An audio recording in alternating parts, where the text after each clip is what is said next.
ورحمۃ اللہ وبرکاتہ۔ آج جس موضوع پر میں بات کرنا چاہتا ہوں وہ ہے تعلیم کی اہمیت۔ ساتھیوں، ذرا تصور کریں، ایک انسان جو نہ لکھ سکتا ہے اور نہ پڑھ سکتا ہے، جو نہ اپنے حقوق جانتا ہے اور نہ فرائض جانتا ہے، اس کی مثال اندھیرے میں چلنے والے اس مسافر کی طرح ہے جس کے پاس نہ چراغ ہے اور نہ نقشہ۔ دوستو، تعلیم ایسی چیز ہے جو انسانوں کے دلوں کو منور کرتی ہے۔ یہ وہ خزانہ ہے جو کبھی ختم نہیں ہوگا۔ جس کے پاس علم ہے، اس کے پاس طاقت ہے، جس کے پاس علم ہے، اس کے پاس عزت ہے۔ نبی صلی اللہ علیہ وسلم نے فرمایا، علم حاصل کرو چاہے تمہیں علم کی تلاش میں چین جانا پڑے۔ ساتھیوں، ہم مدرسہ کیوں آئے ہیں؟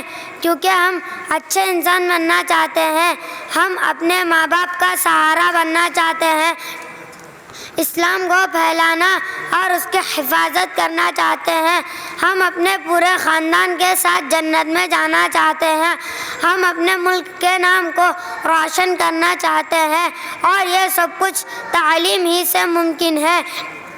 آج اگر ہم حافظ، عالم، وکیل اور صحافی بننے کا خواب دیکھتے ہیں تو ہمیں تعلیم کو ہتھیار بنانا ہوگا، خوب محنت کرنی ہوگی، ہمیں خوب قربانیاں دینی ہوگی۔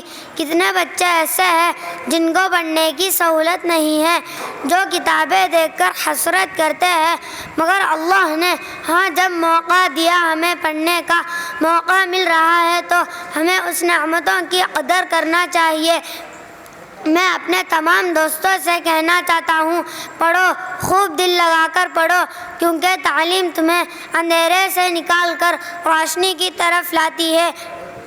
تعلیم تمہیں عزت دیتی ہے، مقام دیتی ہے، پہچان دیتی ہے۔ تعلیم ہی سے قومیں زندہ رہ سکتی ہے۔ کبھی بھی علم والا انسان اور ان پڑھ انسان برابر نہیں ہو سکتے۔ اللہ ہمیں خوب محنت سے علم حاصل کرنے کی توفیق عطا فرمائے، آمین۔ علم وہ دولت ہے جو کبھی لٹتی نہیں، علم وہ دولت ہے جو کبھی لٹتی نہیں، خرچ کرنے سے کبھی گھٹتی نہیں۔ وما علینا الا البلاغ۔ السلام علیکم ورحمۃ اللہ وبرکاتہ۔